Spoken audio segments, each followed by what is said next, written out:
Hi guys, আজকে 10ই October আর শুক্রবার। তো একটা জায়গায় যাবার আছে, তার আগে চলো রোজগারের কাজগুলো করে নেওয়া যাক। তো সকালবেলা প্রথমের কাজই হলো আমার ব্রাশ করা, তারপরে বিছানটা তোলা।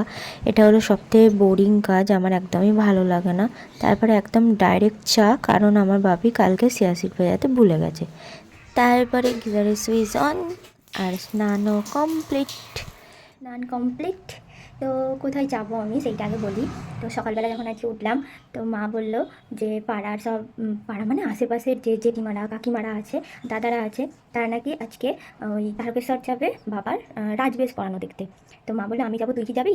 আমি ভাবলাম যে 25 বছর বয়স হয়ে গেল, এখনও পর্যন্ত আমি বাবা তারকনাথের মন্দিরে যাইনি। তো যেমন ভাবা তেমন কাজ, মাকে বললাম ঠিক আছে চলো যাওয়া যাক। এটা ভালো লাগছে না না এরকম করে। ঠিক আছে চলো, ঠিক আছে চলো যা যাক। বিশ্বাস করো, আমার মা এত তাড়া দিচ্ছিল যে ট্রেনটা যেন একবারে প্ল্যাটফর্মে ঢুকে গেছে। তারপরে এসে দেখি তখনও অনেক লেট।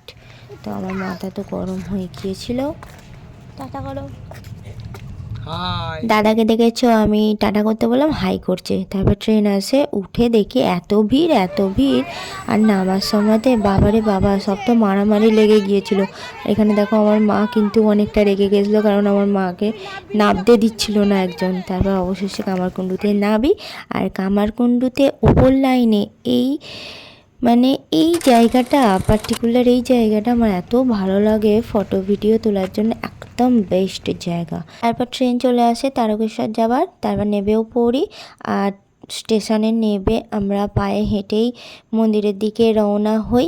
আর এই যে মন্দিরের মেন গেট, আর প্রথমেই দেখা হয়ে যায় এনার সাথে, একদম স্বয়ং নন্দী ফিরিঙ্গি আমাদেরকে ওয়েলকাম করছিল মন্দিরে যাওয়ার জন্য। তারপর মন্দির চত্বরে ঢুকেই দেখি দুপাশারই একদম দোকানে ভর্তি। আর এখানেই একটা দোকান থেকে আমার মা শাঁখা পছন্দ হয়েছিল, তাই কিনেছিল। আর আমি 3টে রুদ্রাক্ষর মালা কিনেছি, কারণ আমার পরের বছরে যদি আমি শ্যুট করি আগমনী, তো এখানে দরকার লাগবে, আমার কাছে ছিল না, তাই আমি এখান থেকে নিয়ে নিলাম।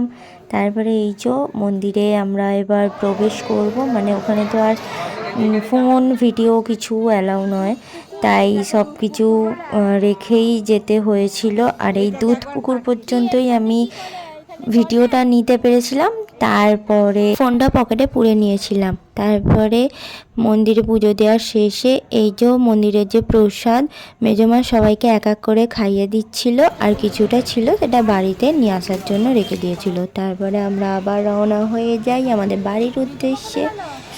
তো অনেকটাই রাত হয়ে গিয়েছিল, যেন মনে হচ্ছিল কখন বেরিয়েছি আর কখন বাড়ি ঢুকবো। তারপর অবশেষে আমরা স্টেশনে এসে পৌঁছাই পায়ে হেঁটে।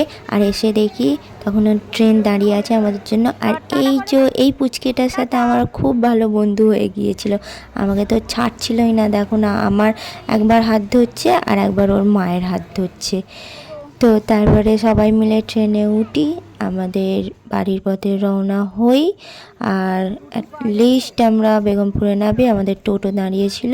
আর তখন দেখি একটা লক্ষ্মী ঠাকুর বিসর্জনের পথে যাচ্ছে। তো লক্ষ্মী ঠাকুরকে টাটা করে আমাদের ডেস্টিনেশন, আমাদের বাড়ি চলে আসলাম। চলো গাইস, অবস্থা দেখেছো পুরোপুরি খারাপ। সেই 3টের সময় বাড়ি থেকে বেরিয়েছি, এখন বাজে হলো 9টা। এই ব্লগটা এই পর্যন্তই, আবার দেখা হবে অন্য কোনো ব্লগে।